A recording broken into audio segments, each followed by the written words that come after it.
बंदा है कि जो हर बात पैशन के साथ करता है, दिल से करता है। उसे थूक लगा के पर्चियां बदलने की जरूरत नहीं है। वो जो बोलता है, जहाँ बोलता है, वो दिल से बोलता है। वो कोई स्क्रिप्ट नहीं, स्क्रिप्टेड बंदा या प्लांटेड बंदा नहीं है, जिस तरह के ये नून लीग के लोग हैं। इसीलिए वो अभी आप यहाँ पे भी खड़ा करेंगे, वो 4 घंटे बोल सकता है। तो वो तो एक लीडर है, वो पॉलिटिशियन नहीं है। अस्सलाम वालेकुम। सबसे पहले तमाम देखने और सुनने वालों को सैयद सुधीर इंसाफी का सलाम। मैं इस वक्त मौजूद हूँ लाहौर लिबर्टी मार्केट में। यहाँ आज डेरा गाजी खान में इमरान खान का जलसा हो रहा है और यहाँ पे बहुत बड़ी तादाद में लाहौर शहर से लोग यहाँ पे जमा हुए हैं। यहाँ पे हमारे साथ एक कप्तान की जान निसार वर्कर मौजूद है, हम इनसे पूछेंगे। अस्सलाम वालेकुम। वालेकुम अस्सलाम। ज़रा ये बताएं आप यहाँ पे क्यों आई हैं? खान की कॉल पर आए हैं।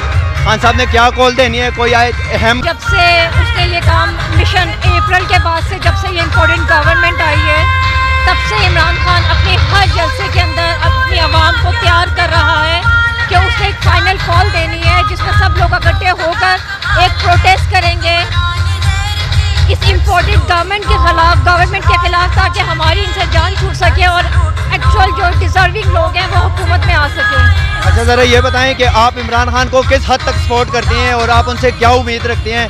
क्या वो वाकई आने वाली नस्लों के लिए एक बेहतरीन वतन चाहते हैं, आप इसलिए सपोर्ट करती हैं, या फैशन आप सपोर्ट करती हैं? आप ज़रा बताएं। हर चीज़ जो है वो एक कंबाइंड कॉम्बिनेशन है। हम लोगों ने नून लीग को भी टेस्ट किया हुआ है, पीपल्स पार्टी को भी टेस्ट किया हुआ है, अपने जर्नल्स को भी, यानी कि डिक्टेटरशिप को भी टेस्ट किया हुआ है, और उसके बाद अब खान को भी टेस्ट किया हुआ है। खान की ज़िंदगी जो है वो एक ओपन बुक की तरह है।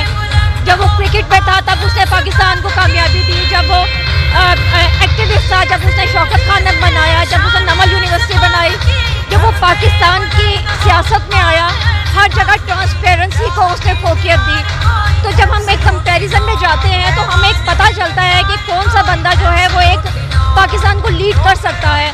अभी 3-3.5 साल के अंदर उसने पाकिस्तान को पूरी दुनिया के अंदर जिस तरह रिप्रेजेंट किया है वो काबिल फख्र है हमारे लिए। तो हम तो वो जब तक जिंदा है हम उसका साथ देते रहेंगे। अच्छा, ज़रा शहबाज शरीफ ने गुज़िश्ता रोज़ अक़वाम मुत्तहिदा की इस जनरल असम्बली से खिताब किया है पर्चियाँ देख के, और आप किस नज़र से देखते हैं जब इमरान खान ने अक़वाम मुत्तहिदा की असम्बली से, जनरल असम्बली से खिताब किया था और शहबाज शरीफ ने किया? जब इमरान खान ने खिताब किया था तो वो